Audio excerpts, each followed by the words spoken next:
Hello and welcome to the Regulation Asia Awards for Excellence 2020 video series.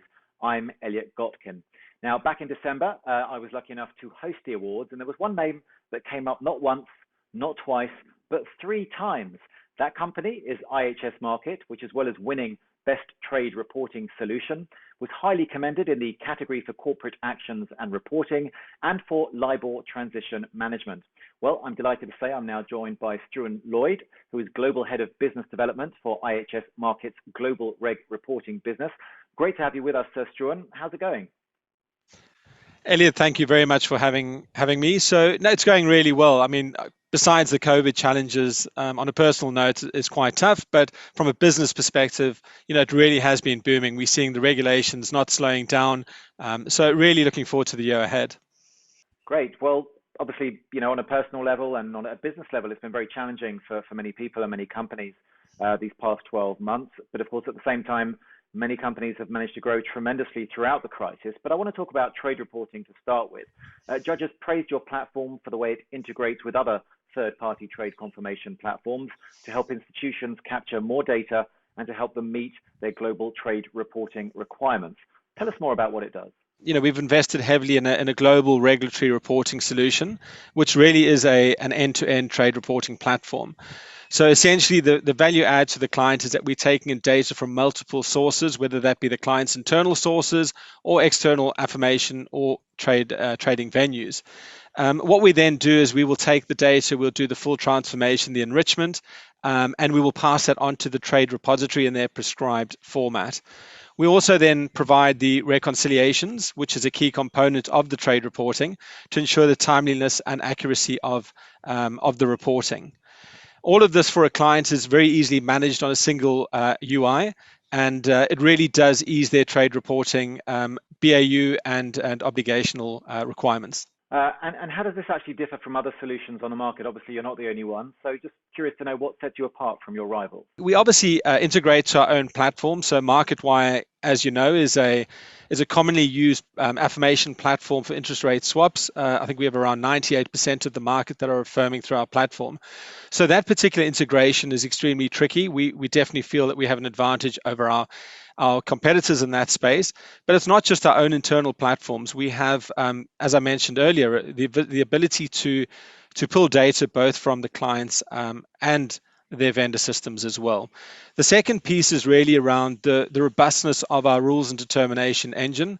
We have 400 plus clients who are using the platform globally. So with that intel, we're able to really kind of understand, the market from a bank buy side, really across the financial institution. So from a workflow, reconciliation and UI, we really get the benefit of what our clients are looking for.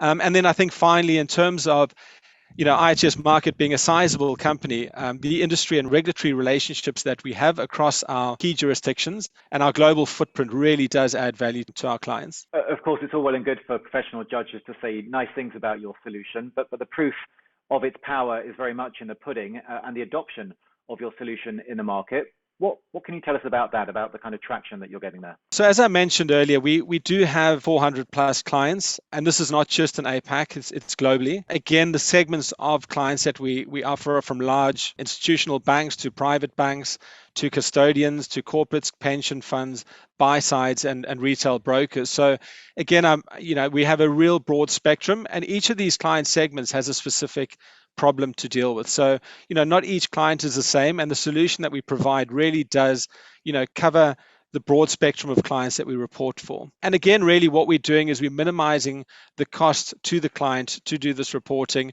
We're ensuring that they're adding further controls around the reporting requirements. So from an end-to-end spectrum, the clients are extremely satisfied, and we see them adding more and more jurisdictions as they go live with us. Right. If I understand correctly, your acquisition of Capitec also gave an additional boost to your offering.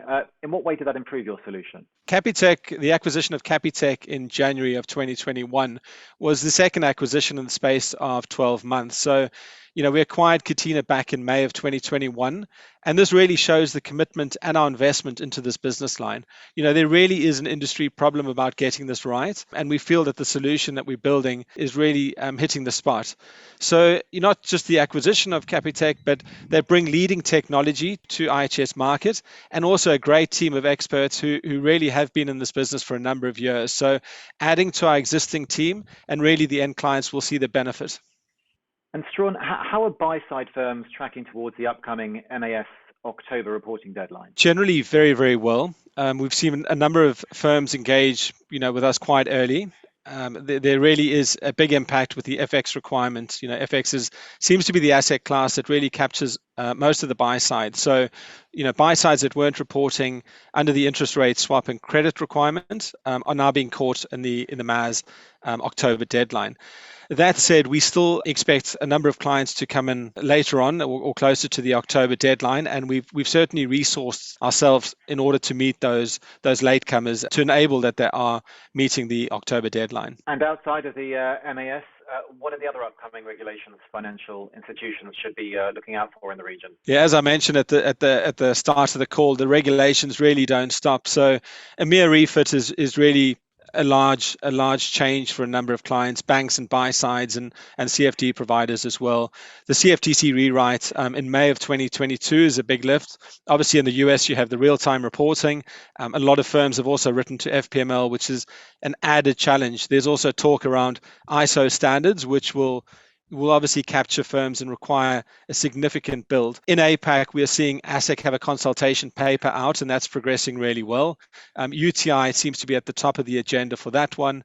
And then finally, we have the JFSA in Japan are looking for a rewrite expected around the spring of 2022 to go live. So again, those are jurisdictions that we're covering, and we fully will be supporting our clients in making sure that they're compliant and meet those deadlines. And where do you see the key challenges for the industry around trade reporting for the year ahead? There are obviously a number of challenges that continue to be issues for the industry. I think if I had to focus on three, it would be the UTI share and pair. We're seeing in dual-sided jurisdictions such as EMIR, MAS, ASIC, and Hong Kong that firms really aren't getting to the percentages in terms of shared and paired that the regulators are looking for. So via the ISDA working groups and through the industry, there's definitely white papers and solutions out there. IHS Markit themselves are looking at a solution to help the industry, very similar to what we've done on SFTR around UTI Connect. The second piece would really be around data. So clean data still continues to be a challenge. A lot of firms are going through, the trade reporting controls and assessments, but also through data lake projects to ensure that the data they're reporting onto the trade repositories is clean.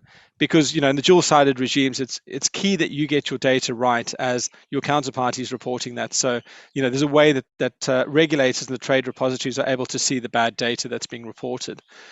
And then finally, I think around delegated reporting. So historically, buy sides have always looked at banks to do delegated reporting for them. Within the trading nexus, we're seeing, certain banks may not have an obligation in your particular region as a buy side. So it's forced a lot of buy sides down the route of having to build their own reporting solutions. So, I think those I would highlight as the three key areas that firms are focused on for the next year. Struan, we're pretty much out of time, I'm afraid. So just leaves it to me to thank you for taking the time to join us and to discuss the challenges and opportunities of trade reporting and regulation in the APAC region and beyond. So Struan Lloyd, Global Head of Business Development for IHS Markit's Global Reg Reporting business. Thank you so much for taking the time. Well, Elliot, thank you very much for having me. It's been a pleasure talking to you. Thank you very much for your continued support, and really just wishing you and everyone listening to this a really successful 2021.